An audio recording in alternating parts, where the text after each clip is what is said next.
Well, Mr. President, thank you so much for doing this. This is a tremendous honor for me. I'm a big fan, so just so you understand. Thank you.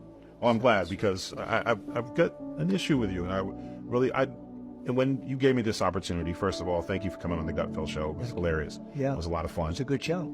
And I actually owe you an apology before we start. I've been very critical about how you fight all through the campaigns. I voted for you because I like policy. I didn't know you as a man.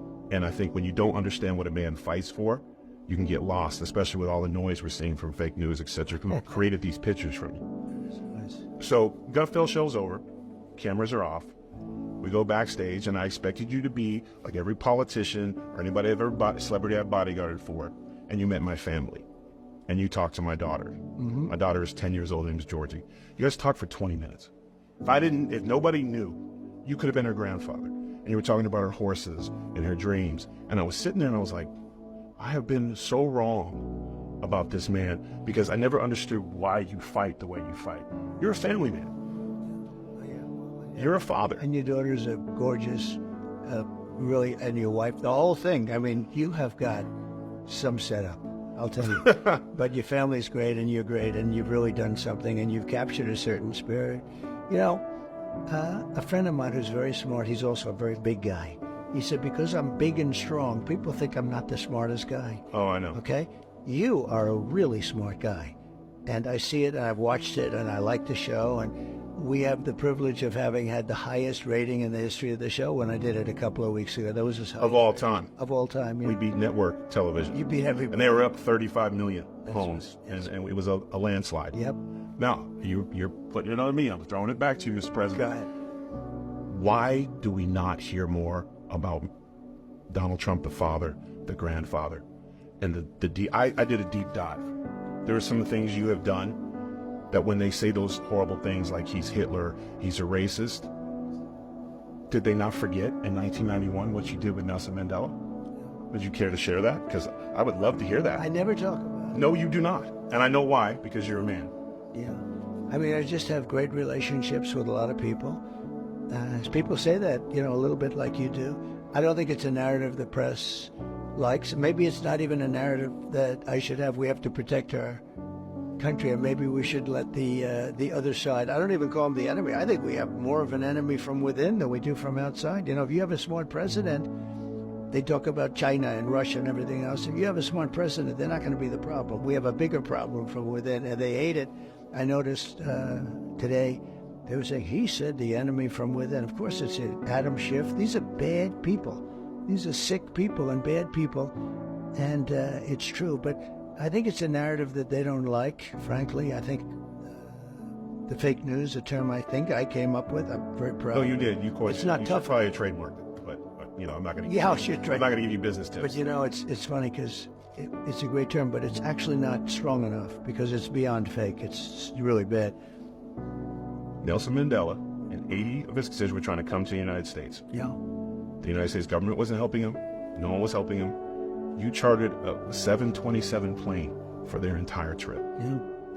How was somebody, and it's crazy because you can talk about anything, why is it hard for you to talk about the things you've done? It runs in your family. Your father helped build a synagogue. I mean, why do we not know those things? It's something that I've never, I love doing it. I don't need praise for it. I don't, we all like a certain level of praise, but I've never, I just like helping people. I help a lot of people, and I enjoy doing it, and I never talk about it. It's nice that you bring it up. I also think it's not a narrative that the press likes talking about, for me. But I think it would help a lot of the American people who have been misled, I myself included.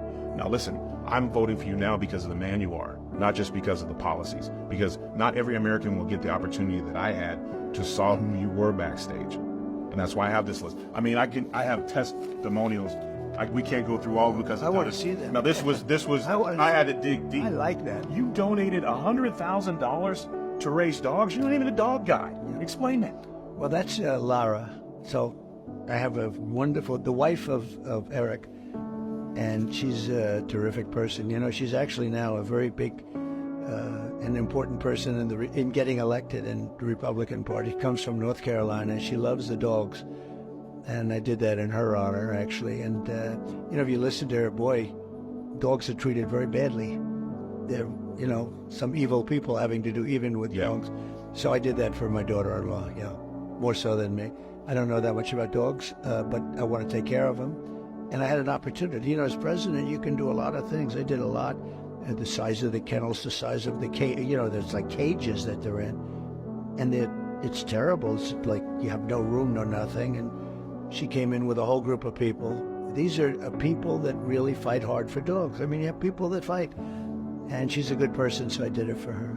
I have hundreds of employees who have said things like, you've paid medical bills, you've paid mortgages, rents, you've helped get family members. There's one story in here where a brother came in with a business plan, nobody would hear him. You gave him 10 minutes, you shook his hand and you cut him a check. Yeah. Why is it so hard for you and even your team? I'm a little upset. These are things that I think the American people need to know. And I get it, you're humbled because you're a father first and a grandfather. And that's something, again, one thing we need in this country is we need a father figure again. We need husbands and boyfriends and young men we need to see that fathers are capable of great things, because we've dealt with it, especially in the last 3.5 years, a complete dismemberment of what it is to be a man. We're under attack for everything. We are. Well, actually, manhood is under attack. Yeah. I see things that are so beautiful, and the next day I see they're knocking the hell out of somebody for doing something that the day before I said, what a wonderful thing. Now we have to get back a little bit more. The other thing under attack is religion. Religion was like the glue that kept this country together, and so many people are mocking it now. They mock it, and it just kept our country together. But it's absolutely under attack.